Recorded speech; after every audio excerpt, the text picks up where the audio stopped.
Hi everyone, this is Alison from Medway Libraries. I'm a community librarian and I'm going to read to you an extract from Oliver Twist by Charles Dickens. Charles Dickens was a local lad and he died on the 8th of June 1870 at Gad's Hill near Rochester. So to set the scene, we find ourselves in the workhouse, not a place that many people would choose to be. Somewhere that desperate people go. So Oliver finds himself here with lots of other boys and there's not much food to go round.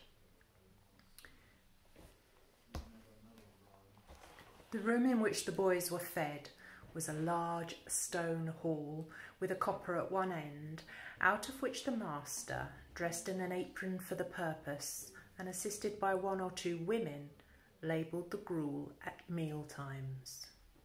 Of this festive composition, each boy had one porringer and no more, except on occasions of great public rejoicing when he had 2 ounces and a quarter of bread besides.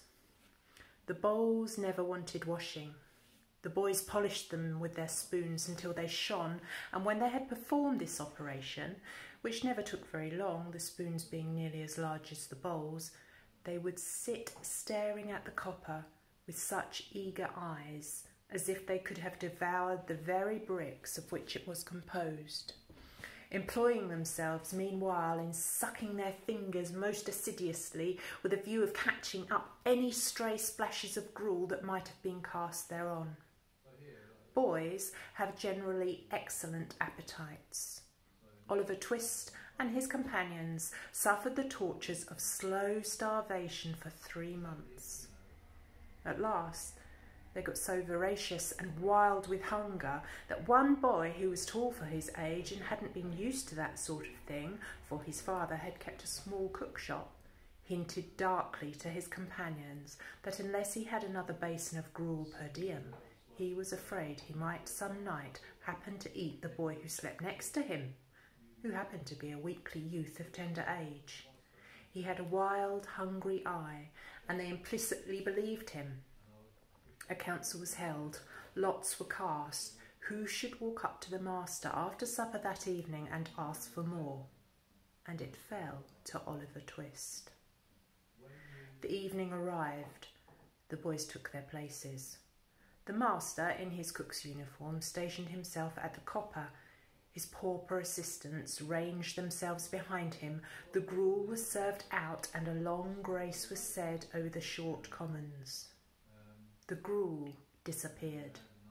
The boys whispered each other and winked at Oliver, while his neighbours nudged him. Child as he was desperate with hunger and reckless with misery. He rose from the table and, advancing to the master, basin and spoon in hand, said, somewhat alarmed at his own temerity, "Please, sir, I want some more." The master was a fat, healthy man, but he turned very pale. He gazed in stupefied astonishment on the small rebel for some seconds, then clung for support to the copper. The assistants were paralysed with wonder, the boys with fear. "What?" said the master, at length, in a faint voice. "Please, sir," Oliver replied, "I want some more." The master aimed a blow at Oliver's head with the label, pinioned him in his arm, and shrieked aloud for the beadle. The board were sitting in solemn conclave when Mr. Bumble rushed into the room in great excitement and, addressing the gentleman in the high chair, said, "Mr. Limbkins, I beg your pardon, sir. Oliver Twist has asked for more." There was a general start. Horror was depicted on every countenance. "For more?" said Mr. Limbkins. "Compose yourself, Bumble, and answer me distinctly. Do I understand that he has asked for more after he had eaten the supper allotted by the dietary?" "He did, sir," replied Bumble. "That boy will be hung," said the gentleman in the white waistcoat. "I know that boy will be hung." Nobody controverted the prophetic gentleman's opinion. An animated discussion took place. Oliver was ordered into instant confinement, and a bill was next morning pasted on the outside of the gate offering a reward of £5 to anybody who would take Oliver Twist off the hands of the parish.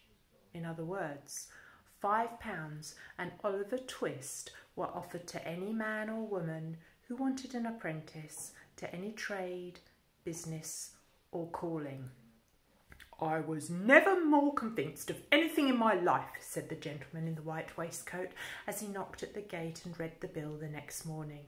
"I was never more convinced of anything in my life than I am that that boy will come to be hung."